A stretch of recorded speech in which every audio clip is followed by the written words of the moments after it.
house, everyone. She is in the house.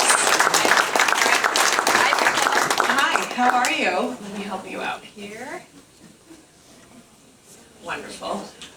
Wonderful to see you, Monica, as always. 18 years old, so let's bring you back. 18 years old, 3 months. 1992, let me set the scene. You became a champion here in California in the desert. I just love coming back here. I love playing. I only won this tournament once.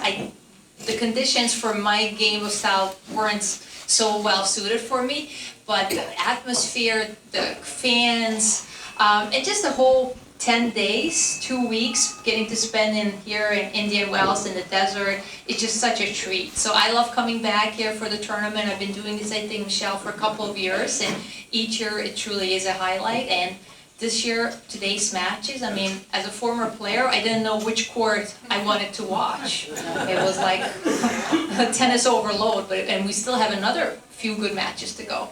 Well, American tennis, you know, there's been a lot of American tennis players playing here. Madison Keys, obviously one of the hottest players on the tour right now. She got the win today after winning Australian Open. How do you see her these days? I think any of us, we root so much for Madison because she's not only a great champion, she's really one of the nicest human beings you'll ever get to meet, so down to earth.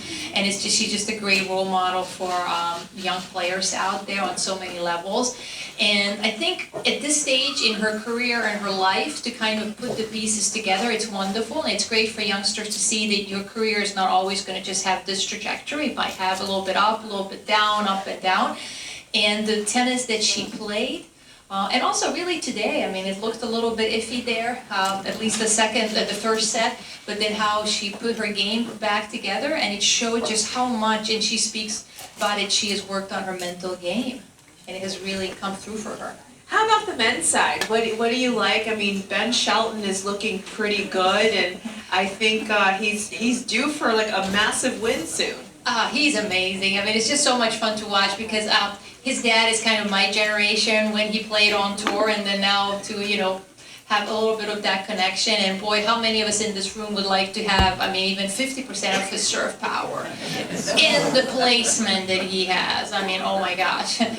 I watched just a little bit of Draper too, and his too as a lefty is pretty amazing. But for Ben, I think having his dad play is a huge advantage into having his corner, and he just seems, I've never met him, such a nice person too, so I'm a big Ben fan.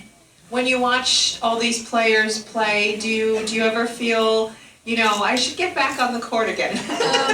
You know what, in all reality, part of you as a former competitor, you know, it never leaves you in whatever you do. I think any of us, you know, we can relate to that. But then when you sit and you see how fast, how fit the current players are, the rackets have changed so much, the ball. I mean, just the sheer power. I mean, even watching Coco against benches, that ball was being hit so hard. And the physicality of the game is just really, I'm just looking for what's going to come after this generation. Who's going to raise the bar? I think my generation, we had Serena Williams raise that bar. And as a former player, just want to see who will be that will bring it to that next level. We'll talk about raising the bar. It's not just physicality, it's also the mental side. And we know one of the biggest mental warriors in this game is sitting next to me right now in Monica Seles. Am I right? My point is nowadays it's more difficult for these players because there's social media, there's sponsors, there's so not that there wasn't before, but social media is definitely a role here. How much does that affect a player now? I think it's such a different world and it's changing so fast. So when I mentor, let's say, younger players, I always tell them, you know, one nice thing about social media is you can write your own narrative. Like my generation, my story was written by a journalist who maybe met me during a press conference. And now you were in full control of that, but as long as you have the discipline, what you want to put out there and what you feel that it's just your own little personal thing. And I think it's important to keep certain things just for yourself, because out on the court, you know, you give every ounce of yourself in practice, in the gym, and then in matches. And essentially, you know, these players, they have a support team, and compared to the previous generations, you know, the support team depends on you. You're kind of your own small corporation. So there's a lot of pressure on the younger players, but at the same time, there's also so much more of a support system out there right now too. So I think the WTA and Tour has done a wonderful job with the younger players right now.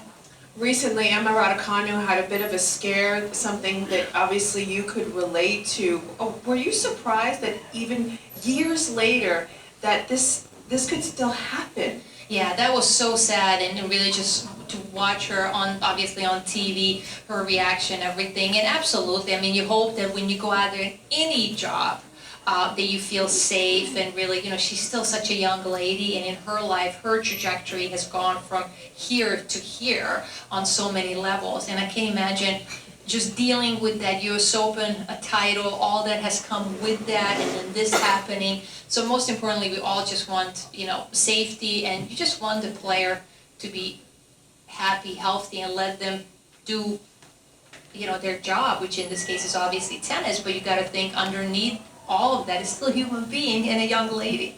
What do you think, by the way, of the new moms on tour? Oh, There's so many.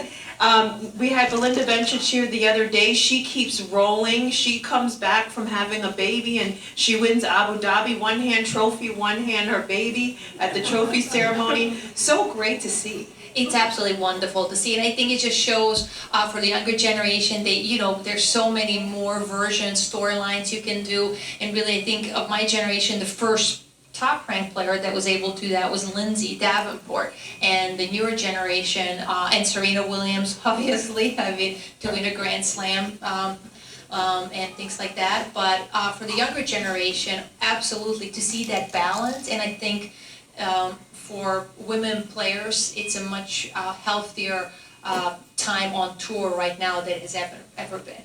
Yeah, it's certainly wonderful to see all the things that the WTA is doing too, especially with the paid maternity leave that they're giving away. All right, before I know you're busy gal here, so I would love to open it up to see if you guys have any questions for Monica before she goes. This is your moment to ask a legend a question. Don't be shy, go for it. What was your biggest victory or most important victory for you in your mind when you think back of your memories? I'm going to repeat the question because some people, what was your biggest victory in your mind? For us, tennis players of my generation, it's always a Grand Slam. In my case, yeah, I have to say when I was 16, winning your first Grand Slam tournament, because for so many years, you know, your coaches, your trainers, your agents tell you, oh, you're going to be great one day, you'll win a Grand Slam, but until you actually do it, it's kind of like just empty promises, so it's kind of like a big monkey off your shoulder. So for me, for sure.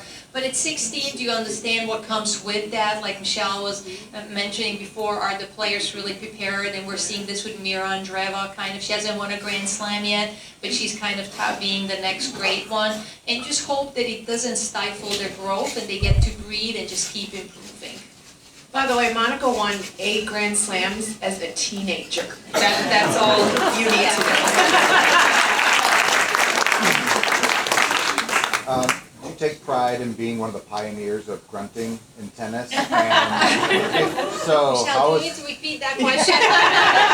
You don't have to, but if so, how has the grunting game evolved? Grunting game. Go for it, Monica. You know, unfortunately, I get the, you know, that I was the first one to grunt, but Jimmy Connors grunted way before me, and any of my fellow players. I grunted a lot in the juniors, but that's okay. I get it. It's part of my legacy. I think some players do it just the way they exhale, hitting the ball. For me, as a kid, I did a lot of martial arts. I think for me, somewhere that kind of played into it. But also some players sadly use it as gamesmanship, you know, so it's kind of a both.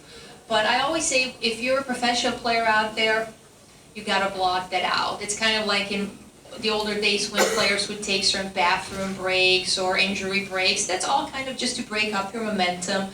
But for me, grunting was natural. I never did it on purpose, and if you'd watch me play, I will still grunt, not as intensely, because, you know, when the pressure is higher, absolutely the decibels go up louder. But it is what it is, I guess. Yes. Okay, if you could pick a shot from today's women's game and add it to yours, what would it be? Women's or men's? Women's. Oh, women's. Yeah. Current players. Whew. I love Madison's first serve and really second serve. I mean, for me, my weakness definitely was serve. I always had an easier time breaking my opponents, but holding my serve against top players like Serena, Lindsay Davenport, that's kind of where I lost the matches. All right, one last question, yes. Who was your first guru who motivated you to take tennis as a professional career? Question is, Your who mom? was your first Your dad or guru? teacher?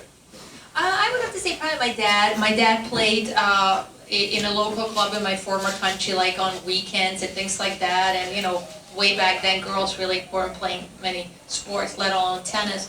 And he just encouraged me to play, and I enjoy playing with my dad. If you ask me what my fondest memories as a player are, would be kind of those childhood memories playing with my dad, as silly, you know, as it sounds, but those, you know, when I beat my dad, I think I was 12 years old, to me that was like the best moments I still remember, you know, and I'm very happy that my parents never pushed me, and when I mentor young players now, you kind of not only mentor the players, you mentor the parents too, unfortunately, so, just for tennis. One more question, maybe from the back, anybody? Hiding back there, no? Oh, okay, yes. Hi, parents of 3 young daughters who love to play tennis, what advice would you give them? I think if they want us, if they say, Dad, let's go out and play, just always be there when they want to do that. And really, just, you, as a parent, you kind of know when they like it or it's kind of like a chore, whatever sport that is. And if they like it, just keep encouraging them, really. And to me, tennis, you got to have a discipline. They got to make a little bit of a schedule, because with school, friends, you got to have a pretty good time management. But you have 3 daughters, so they can practice with each other. I mean, certain things are really nice, as long as they can push each other a bit. But to me, as you know, I always say, as long as the child wants it and they say, Dad, I want to do this, take me to this tournament, I want to go sign up for this, do it. But once you see that they need a break, like I needed a break from tennis when I was 11, as crazy it sounds, but I was like, this is just so intense for me. I mean, I can't imagine as an 11-year-old having this conversation within myself. But thankfully, my mom probably saw it earlier than my dad, and you know, she said to my dad, you know, if she doesn't want to play anymore, and I didn't play for almost about 8 months. All right, thank you so much, Monica. Thank you so much for the questions. Thank Big you. round of applause for Monica Seles. Please stand to the cast first, please.